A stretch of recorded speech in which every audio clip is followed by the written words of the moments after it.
eu quero falar um pouco sobre a pandemia. Como Vossa Excelência sabe, eu sou médico, este tema é um tema muito caro para mim. E o que está ocorrendo na pandemia de coronavírus a partir da ação irresponsável do presidente da República, Jair Bolsonaro? O Brasil está acumulando o maior número de mortos no mundo, atrás apenas dos Estados Unidos. Nós caminhamos para ser, infelizmente, o segundo país do mundo com maior número de mortes do planeta. Estados Unidos em primeiro lugar, Brasil em segundo lugar, infelizmente. E milhares destas mortes poderiam ter sido evitadas se o presidente da República não insistisse em boicotar o isolamento social e em levar uma ilusão ao povo brasileiro de que o isolamento social seria a causa da dificuldade econômica que o país está passando. A causa da dificuldade econômica do Brasil são duas. A primeira é a política econômica equivocada que Bolsonaro vinha conduzindo no país. E a segunda é a chegada do vírus.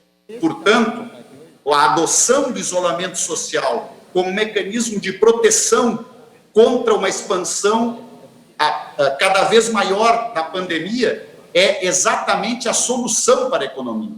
Fazermos o isolamento social adequado, bem administrado, bem gerido, é a solução para a economia brasileira e não a causa dos problemas da economia. Veja, presidente Rodrigo Maia, que o Brasil, infelizmente, é um dos países que menos testa os pacientes, a população, para a questão do coronavírus. E para fazer um isolamento social bem feito, com processos seletivos e focados, é preciso ampliar o número de testes. E o que está acontecendo com a negação que o governo Bolsonaro leva adiante em relação à importância da pandemia? Em primeiro lugar, o governo prometeu, assumiu o compromisso de que repassaria para estados e municípios 29,5 bilhões para contribuir com medidas de enfrentamento à pandemia. Até o momento, transferiu apenas 8,5 bilhões. Segundo lugar, o governo federal anunciou a compra de 14.100 respiradores para ampliar o acesso em leitos de UTI ao tratamento de pacientes com casos graves de coronavírus. Até o momento, entregou apenas 1.612 respiradores.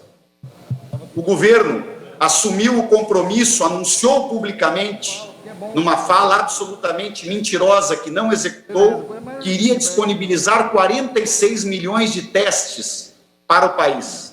E até o momento entregou apenas 10 milhões de testes.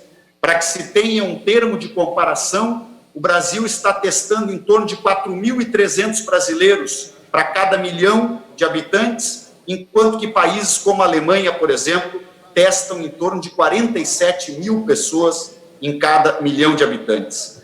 E a falta destes testes é que exatamente impede um isolamento social melhor administrado e gerido, inclusive com adaptações para diferentes regiões, onde o vírus, evidentemente, tem o impacto e evolução diferente.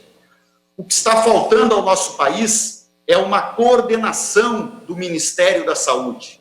Nós temos que ter diretrizes nacionais pactuadas com governadores e com prefeitos, mas nós temos hoje na presidência da República alguém que aposta no conflito, alguém que não articula as ações do seu ministério com governadores e com prefeitos, alguém que procura permanentemente o conflito com os governadores e com os prefeitos, alguém que não foi capaz até agora de apresentar um comitê nacional de alto saber nesta área de epidemiologia, infectologia e todas as áreas afins que podem e devem contribuir com diretrizes nacionais para enfrentar o coronavírus.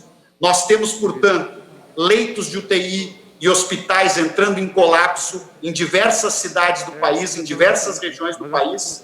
Nós temos uma pandemia que está crescendo na sua velocidade, senhoras e senhores deputados. A velocidade de expansão do número de infectados é a cada dia maior ao longo das últimas semanas.